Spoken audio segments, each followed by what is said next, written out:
Quentin Tarantino é um diretor que gosta de trabalhar dentro dos gêneros. Todos os seus filmes estão dentro de algum gênero específico que o diretor é completamente apaixonado. Isso possibilita que ele trabalhe com convenções muito bem conhecidas pelo público e insira dentro dos seus filmes diversas histórias. Os seus próprios personagens são excelentes contadores de história e o tempo todo nós podemos pegar algum tipo de referência que o diretor está fazendo ou a filmes ou a literatura que ele tanto gosta. No vídeo de hoje nós vamos falar sobre um ponto específico de Django que mostra esse talento do diretor em contar histórias o tempo inteiro para nós, o público. E se você é uma pessoa apaixonada por cinema, apaixonada pela sétima arte e que tem o interesse em realizar os seus próprios estudos, se aprofundar, não sabe necessariamente por onde começar, eu gostaria de te fazer um convite para conhecer o Além do Frame, que é o meu curso de cinema. O link está aqui na descrição e no primeiro comentário fixado. Nesse curso nós criamos uma comunidade do Além do Frame, onde eu compartilho com vocês como as histórias são construídas e por que elas funcionam,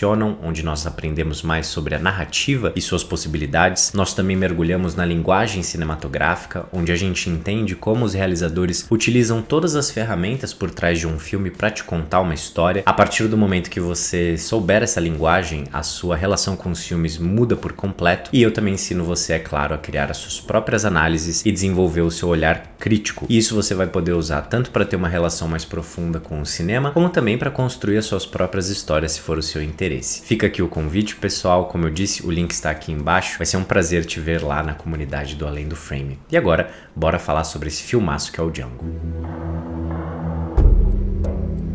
Hoje eu quero falar particularmente da construção da narrativa dentro de Django, uma narrativa que, na minha opinião, foi construída tanto de forma clássica, ou seja, seguindo ali diversas tradições da arte de se contar histórias, mas tudo isso dentro de como o Quentin Tarantino gosta de fazer os seus filmes. O Tarantino é um diretor conhecido por brincar muito com o tempo dentro das suas narrativas. E é claro que essa referência está muito baseada tanto na sua paixão pela literatura, onde nós temos de fato uma arte bastante desenvolvida nas possibilidades infinitas de como se contar uma história, muito mais desenvolvida que o próprio cinema, até mesmo pelo tempo de existência da literatura comparada do cinema, e também pela paixão que o diretor nutriu durante a sua fase trabalhando dentro de uma locadora pela novela vague, um movimento cinematográfico que brincava e muito com as possibilidades de narrativa, contando histórias como o público nunca tinha visto antes, sem seguir necessariamente aquela linearidade,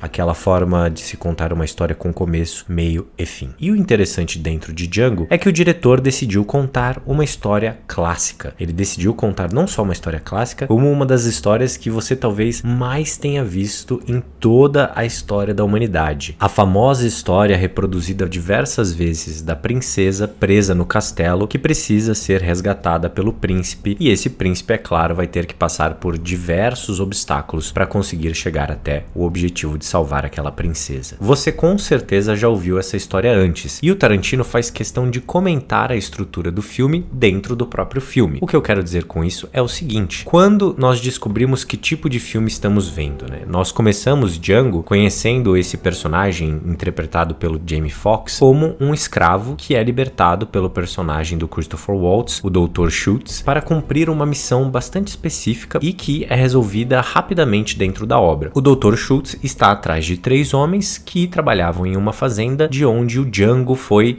vendido, ou seja, Django é uma pessoa que pode reconhecer aqueles homens. O interessante é que Dr. Schultz, por ser uma pessoa que veio de outro país, tem um pensamento completamente diferente dos americanos em relação à escravidão e a abomina completamente. Mas, antes disso, ele usa o Django a seu favor para encontrar aqueles homens. A relação dos dois ganha um outro nível quando o Dr. Schultz descobre o nome da esposa de Django. A partir desse nome que o Tarantino anuncia para nós, o público, que tipo de história estamos acompanhando. O Django conta que sua esposa se chama Brunhilde. Ela é uma escrava criada por uma família alemã. Ela sabe falar alemão e o seu nome Brunhilde vem justamente de uma lenda muito famosa na cultura alemã. A lenda justamente de uma princesa que foi presa em um castelo e que foi resgatada por um herói. Esse herói, é claro, teve que superar vários obstáculos para tirar aquela princesa de lá para que eles pudessem viver juntos. É a partir dessa história que o Dr. Schultz decide que ele vai ajudar Django. Isso porque ele não só tem uma empatia por aquela pessoa, como aquela história é uma história que ele cresceu ouvindo. Então ele sente uma necessidade de participar da salvação de Brunhilde. E assim ele forma uma parceria com o Django, eles passam o inverno todo trabalhando como caçadores de recompensa e bolam um plano para resgatar Brunhilde. Nas lendas famosas, geralmente nós temos um dragão. Esse dragão representa o maior obstáculo possível para o herói. O dragão é sempre uma criatura muito poderosa, mas não necessariamente uma criatura invencível. No caso aqui, o Quentin Tarantino criou o Calvi Candy, interpretado pelo Leonardo DiCaprio, um homem extremamente poderoso, rodeado de bajuladores, mas que não é dos mais inteligentes. E percebam o quão interessante é isso. Durante toda a primeira parte do filme de Django, o Quentin Tarantino cria a relação entre o protagonista e seu fiel companheiro e anuncia de fato qual será a história que nós vamos assistir a partir da segunda parte do filme. Por que o diretor faz isso? Porque o diretor não simplesmente construiu a narrativa da forma mais clássica possível. Isso porque o Tarantino, ele entende que nós, o público, já tivemos contato com aquela história. Nós já estamos cansados de ver esse tipo de história. Então o que ele faz é criar novos pontos de conexão. A partir do momento que o diretor anuncia a história para nós, o público, nós já sabemos de forma inconsciente o que vamos acompanhar, mas não necessariamente sabemos como essa história vai se dar,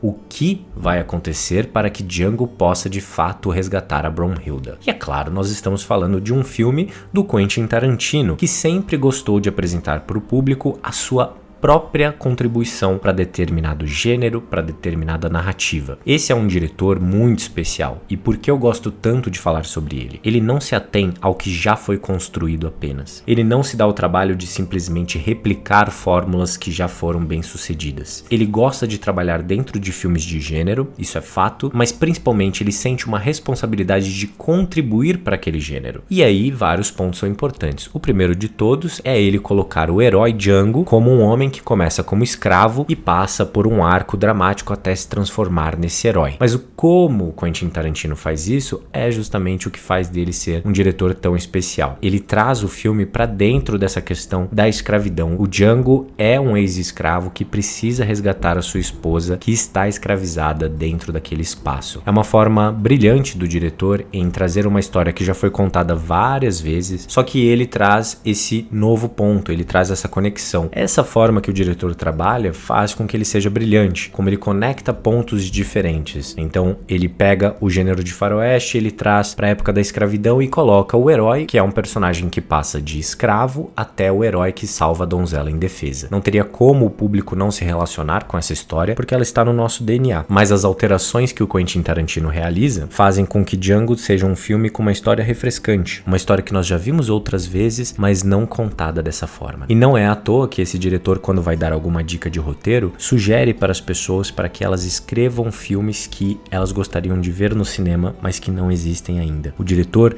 sempre diz para as pessoas buscarem dentro das suas referências, dentro do que elas gostam, que tipo de filme ainda não existe, e a partir disso que elas escrevam suas próprias histórias. É isso que o diretor faz aqui em Django, é essa construção que ele traz para nós, e o que nós acompanhamos em toda a segunda parte é justamente esse herói tendo que superar diversos obstáculos para conseguir salvar a princesa do dragão e de todos os outros obstáculos que estão diante do personagem. É claro, estamos falando de universo do Tarantino, é um final bastante sangrento, com diversas viradas que nós não esperamos, com acontecimentos que nós não esperamos para esses personagens, mas tudo realizado de uma forma bastante clássica. O interessante é que quando o diretor decide ser clássico, antes dele entrar nessa possibilidade, ele conta para o público o que vai fazer, para que a gente tenha uma sensação de que sabemos o que vai acontecer, mas é claro, sempre sendo surpreendidos, porque esse é um diretor que tem um controle absoluto da experiência que o público vai ter quando assiste os seus filmes. É por esse motivo e muitos outros que eu considero Django um filme tão interessante e que vale ser analisado de diversas perspectivas diferentes. Quero saber de vocês aqui nos comentários qual é o ponto mais interessante de Django para vocês.